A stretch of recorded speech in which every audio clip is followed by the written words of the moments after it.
4ஆம் தேதி நவம்பரிலிருந்து 4ஆம் தேதி டிசம்பருக்குள்ளார கணக்கீடு படிவத்தை நீங்கள் பூர்த்தி செய்து தர வேண்டும்.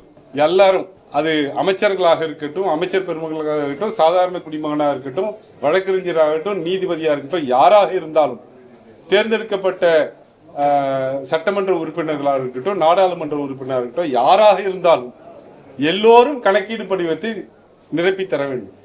நிரப்பி தரவில்லை என்றால் 30வது நாள் முடிஞ்ச பிறகு நீங்கள் வாக்காளராக இருக்க மாட்டீர்கள். நீங்கள் புதியதாக படிவம் 6இல் என்னை வாக்காளராக புதியதாக சேர்த்துக் கொள்ளுங்கள் என்று கேட்க வேண்டும். அது எப்படி 6 மாசத்துல நான் கணக்கு எடுத்துக்குவேன்?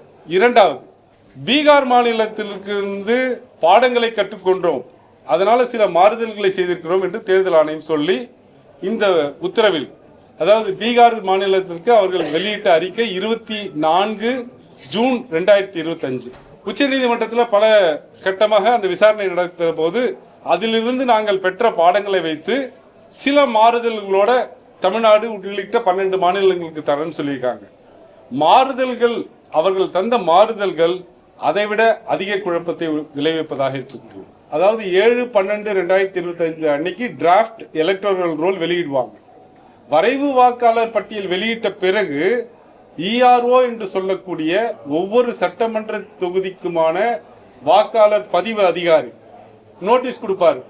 நீங்க கொடுத்த எனுமரேஷன் ஃபார்ம்ல எனக்கு திருப்தி இல்லை, அது எங்க டேட்டா பேஸோட ஒத்து போல, அந்த டேட்டா பேஸ் எதுன்னு யாரும் சொல்லல, இந்த டேட்டா பேஸோட உங்களுடைய பெயர் ஒத்து போகவில்லை, எனவே நீங்கள் பிறப்பு சான்றிதழ் கொடுங்கள், இருப்பிட சான்றிதழ் கொடுங்கன்னு யாரை வேணாலும் கேட்கலாம். யாரை கேட்பாரு, எப்ப கேட்பாரு, அதுக்கான நோட்டீஸ் ஃபார்ம் என்ன, எந்த ஃபார்ம்ல திருப்பி தரணும், யாருக்கிட்ட தரணும், பிஎல்ஓ வந்து வாங்கிட்டு போவாரா, இஆர்ஓ ஆபீஸ்க்கு இவங்களே கொண்டு போய் தரணுமா என்ற கேள்விகளுக்கு எந்த விளக்கமும் இந்த 27/10/2025 அறிவிப்பில் சொல்லப்படவில்லை. அப்ப என்ன பண்ணுவாங்க? இதற்கு அண்ணா திராவிட முன்னேற்ற கழகமோ அல்லது பிஜேபியோ இதை சரி என்று சொல்லக்கூடிய இந்த கட்சிகள் எப்படி இதை சரின்னு சொல்லுவாங்க?